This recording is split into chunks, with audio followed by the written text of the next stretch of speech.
Welcome you back to the Patrick Netherton Show, 1130 The Tiger. He's Rogers, I'm Patrick, and we're pleased to welcome in an old friend. Not only is he the commissioner of the Southland Conference, which is how I know him so well, but he's also now the chairman of the NCAA Tournament Selection Committee. He is Tom Burnett, nice enough to give us some time on the eve of the tournament getting underway. And Tom, all I have to say is, what are you doing with No, I don't care. I really don't care that much, to be honest with you. How are you, man? How are things going? I'm doing well. You know what, Patrick? We're about to tip off here in Dayton in the next couple hours, and just to have the tournament back on course and on track, that's a huge goal of this committee this year after the unfortunate issues of the shutdown in 20, the controlled environment, which is what we had to do last year. Right. And to now take the show back on the road is really gratifying, and we're moments away from tipping off here, of course, with the Southland Conference team playing in the first game of the tournament. Breaking any tables tonight, Tom? No, I've learned my lesson, and fortunately they imploded the Palace at Auburn Hills. Yeah. I'm guessing that table went with it. Yeah, as I tweeted a while back, I think the statute of limitations has ended on that. I don't think you can be prosecuted for breaking the table after the Demons won.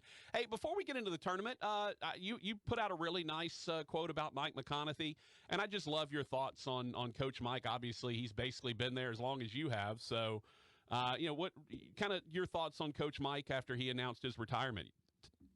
Well, it's. With mixed emotions. Mike's been, such a great coach for such a long time, and you got to remember he goes way back in this conference's history as an outstanding player as well. So, you could argue that someone like Mike McConathy, who has had more of a long-standing impact on our conference and its success than he has, and of course, you can talk about you and I could probably talk for hours about the 2006 Demons of Destiny and what a wonderful moment that was, not only for Northwestern, but our conference as well. We hadn't won an NCAA tournament game in 21 years prior to that in the main part of the tournament. But, so you can point to all that, but you and I both know Coach Mike. And, Coach McConathy coaches the basketball team, but Coach Mike is the guy we know.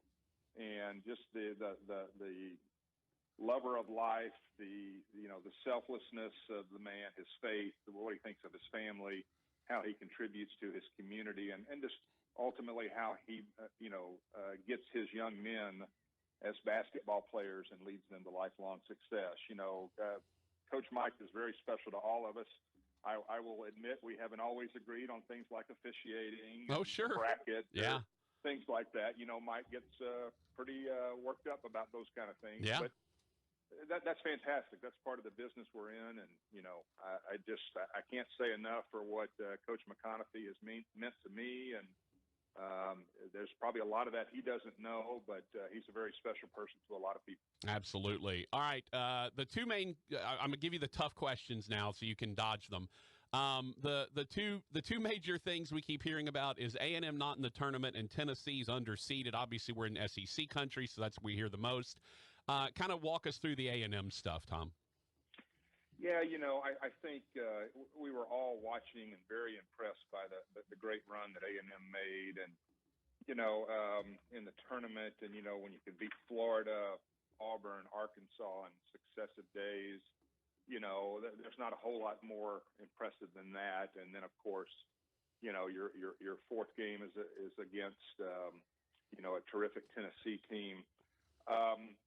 I would just say that, as you've heard from us before, Patrick, the committee's not looking at just the final week in March. We're looking at the entire body of work. We have to account for the big games in November, December, January, all the way through. So we're just not able to block out the first 3.5 months of the season in order to, put someone in. Now, A&M was a team that had some blemishes on its record. They had a really rough stretch in late January, early February. I think they lost 8 in a row.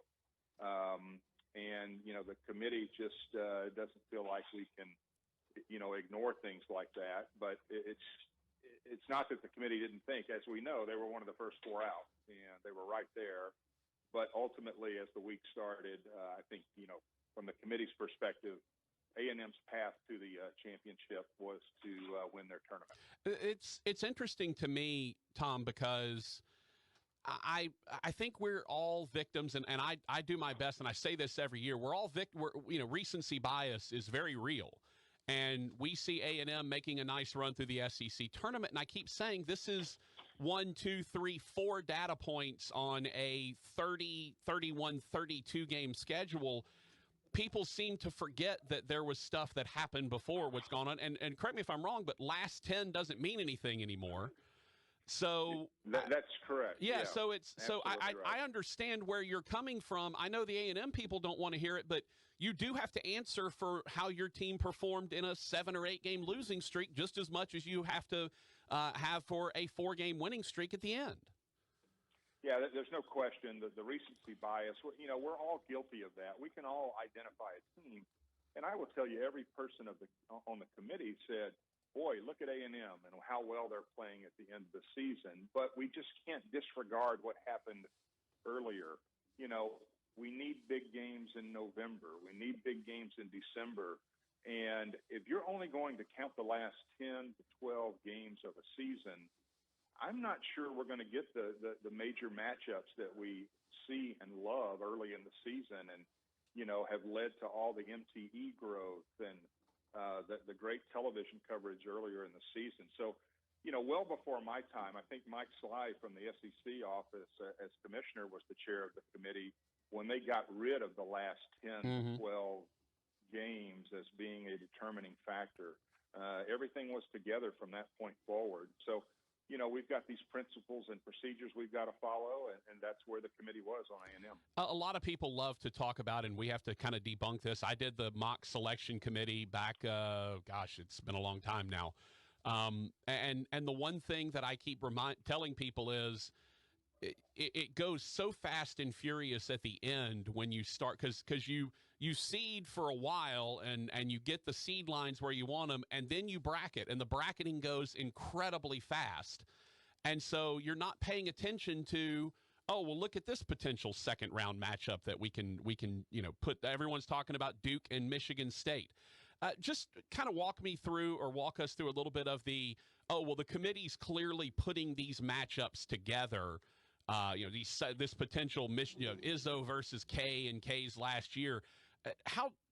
What's the, give us the answer on how, can you actually configure these matchups, or do you actually configure these matchups? Number one, no, we don't. And, I'm not sure a lot of people believe that. They don't, I know. A lot of rules. We have a lot of rules in place. We also have a very sophisticated computer system that really automates the bracketing process. I will tell you, bracketing by itself is probably the part of the process that's the shortest. Now, that being said, with all the contingencies of the late Sunday games, we've got to bracket. We've got to put, sometimes as many as a dozen brackets together just in case this or that happens. And on Sunday, we had 10 brackets when we started. So we were getting to brackets number 9 and number 10. And, that gets whittled down as the results come in. But I would certainly acknowledge there is a complication with the late Sunday games. And does the committee have, as much time on a Sunday afternoon as they had on, say, Friday afternoon? Right. Or Thursday night when we're looking at it. And there is a reality that we've got to turn a bracket into CBS for the show. I think the committee, just like it did 10 years ago, changing some rules or tweaking this or that, they're going to continue to look at that as they go forward. Of course, I roll off the committee this summer, but I think that's always going to be a discussion point as we kind of, go through the process here. Do you, the bracket's complete, everything's done. Do you go through the bracket and say, boy, I'm looking forward to this matchup, or do you just kind of go, I don't want to see a bracket for like 3 or 4 days, if you don't mind. I'll go watch the games. That's awesome. But I'd rather just not look at a bracket anytime soon. Like, how do you, do you just kind of go, man, it's a job well done? Obviously, people are gonna be upset about certain things, Tennessee and A&M, kind of the two major ones, or do you just kind of, I don't want to see a bracket for a bit? Well, it's not so much that you don't want to see it. I think that the experience I have is, like everyone else, I mean, we're just, sometimes we're minutes before you all see it, just like we do on the selection show. Mm-hmm. And when it pops up on the screen and with the colors and the logos, and then that's where you start to picture what the bracket looks like. We're looking at a laser printed black and white document that, has all the information, but even for us, or for me personally, it becomes real when I see it on the TV. Mm-hmm. Now, the information's correct. We're looking at it just like we set it up, but I kind of have that initial experience like anyone else watching it for the first time, and you realize, oh, we've got San Francisco playing this one, or Murray State playing this one. That being said, it's been over the last probably 24 hours that I've really started to study the bracket and have a good sense of, the entirety of the thing. And, that's,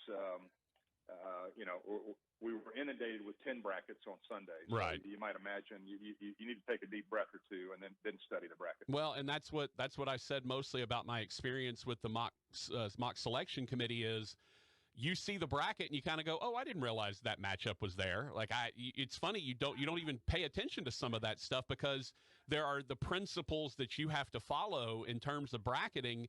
And so you're so busy trying to make sure that everything follows along with the principles that you don't even really notice some of the matchups sometimes.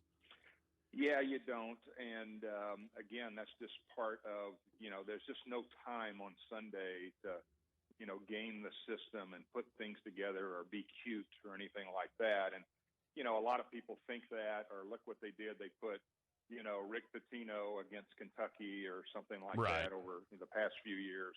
And we just simply do not have the time for that because of the time crunch on Sunday, dealing with the final results and having to deliver that bracket to New York. Well, Tom, we all know that y'all are gaming the system in there. I got to give you credit. You, just like all the rest of the past tournament chairmen, you've done a great job of convincing us that you're not actually putting all these matchups together in the back of a smoky room. Hey, last thing, obviously everything's done. You get back to some normalcy. Do you know where you're going yet? I know you're in Dayton. Do you have any idea where you're headed after this, or do you have your itinerary set? Well, I do, and actually for the chair and a few of the NCAA staff, we will leave Dayton tomorrow night and actually go to Atlanta, mm-hmm. and we will be in the Turner CBS studios, right. Watching everything over the first and second rounds. It's hard for us to get out, or hard for me to get out and see everything, obviously. So the way to do that for a number of us, the officiating leader of our group, Dan Gavitt, and his staff from the NCAA, we go to Atlanta and watch everything on the screens in the studio. So, we know everything that's going on, but if we went to one site, we'd be missing something else. Sure. There. And then in the regional week, I'll go hit each regional site one day. Okay. Playing. All right, very nice. Last thing, and this is away from the selection committee, more to your day in and day out job. You're leaving as commissioner of the Southland Conference. Long run with the Southland, tremendous run with the Southland. Tell me what's kind of in the future for you. Well, I appreciate you asking that, and I'm not leaving just yet. We will flip the switch after Final Four, and Chris Grant is just an incredible hire for our conference. And as we look toward the next 5 to 10 years, I just really felt that I've had my time, my opportunity, and it was time for something new. And as I engaged with our presidents, we were kind of in the same place on that. Chris is going to do a wonderful job. I'm going to remain with the conference for a period of time in a senior consulting position. Mm-hmm. So, I'm still going to be with the league for a while. And, what that next chapter is, I'm not quite sure yet, Patrick. Really so focused on getting through the basketball committee experience. Sure. And, we'll see what's next for myself and our family. I think you should go old school playground and just call yourself all-time quarterback, except you should be all-time committee member. Like, you should just stay on the selection committee for the rest of the time. That would be pretty cool, but Yeah. I'm ready to give that up, too. It's time for someone else to take that on. I certainly understand. Hey, Tom, you were terrific on the selection show. Did a great job of avoiding all the tough questions as usual, as the chairman always does. Look, we love you, brother, and great job on the bracket. When you only have a couple of people caterwauling, I think you did a really nice job. And just like you, I'm so much looking forward to having these games back in arenas with fans there. It's going to be a terrific tournament, and congrats on you kind of stewarding everyone through that. Well, it's been an honor and privilege to do that, and it's also been an honor and privilege to work with you all these years, Patrick. How about that? Oh, hey, you lie with the best of them, Tom. I'll give you credit, brother. Hey, congrats on the success, and looking forward to a great tourney, brother. You get. We'll see you soon. Thanks, Patrick. Tom Burnett, the chairman of the NCAA Tournament Selection Committee, and the soon-to-be outgoing commissioner of the Southland Conference.